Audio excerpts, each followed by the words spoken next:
Hi friends, welcome to Lavanya's life style. ఈరోజు వీడియోలో పసుపు గణపతి పూజ ఏ విధంగా చేసుకోవాలో మనం ఈరోజు ఈ వీడియోలో తెలుసుకుందామండి. శ్రావణ మాసంలో వచ్చి శ్రావణ మంగళగౌరి వ్రతం చేయాలన్నా, వరలక్ష్మి వ్రతం చేయాలన్నా, వినాయక చవితి రోజు మహాగణపతికి పూజ చేయాలన్నా సరే, ఎటువంటి పూజ చేయాలన్నా సరే ముందుగా పసుపు గణపతి పూజ చేయకుండా అసలు ఏదీ మొదలు పెట్టకూడదు. పసుపు గణపతి పూజ ప్రారంభ.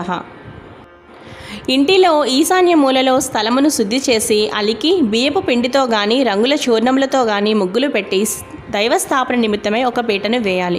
పీట మరీ ఎత్తుగా కానీ మరీ పల్లముగా కానీ ఉండకూడదు. పిదప ఆ పీటకు కూడా చక్కగా పసుపు రాసి కుంకుమతో బొట్టు పెట్టి బియ్యపు పిండితో ముగ్గు వేయాలి. సాధారణంగా అష్టదళ పద్మాన్నే వేస్తారు.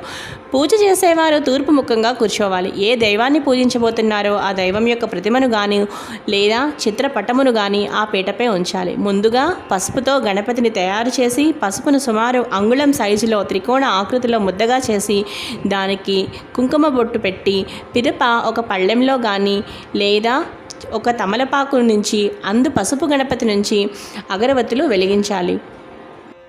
ఇప్పుడు మనం పసుపు గణపతి పూజ ఎలా చేయాలో తెలుసుకుందాం. ముందుగా దీపారాధన చేసి చక్కగా ఆచమనం చేసి సంకల్పం చెప్పుకోవాలి. ఇదంతా కూడా నేను నిత్య పూజా విధానంలో చెప్పానండి. ఆ వీడియోని మిస్ అయిన వాళ్ళు ఈ వీడియో అండ్ స్క్రీన్లో తప్పకుండా నేను సంకల్పం ఆచమనం గురించి నేను డీటెయిల్గా చెప్పాను, అదొకసారి వాచ్ చేయండి.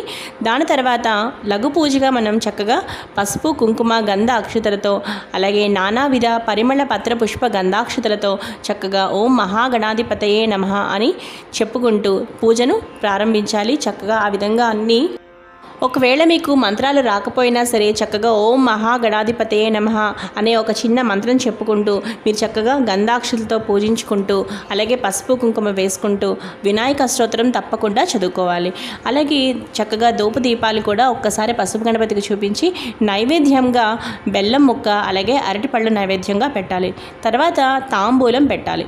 తాంబూలంలో చిల్లర డబ్బులు అలాగే 2 అరటిపళ్ళు ఒక ఒక్క తప్పనిసరిగా ఉంచి తాంబూలంగా సమర్పించి ఈ విధంగా పసుపు గణపతిని మనం చక్కగా పూజించాలన్నమాట. దాని తర్వాత మీరు ఏ వ్రతమైనా నోము అయినా పూజ అయినా సరే అప్పుడు ప్రారంభించాలి. చూసారు కదా ఫ్రెండ్స్, ఈ వీడియో మీకు బాగా నచ్చితే లైక్ చేయండి, షేర్ చేయండి.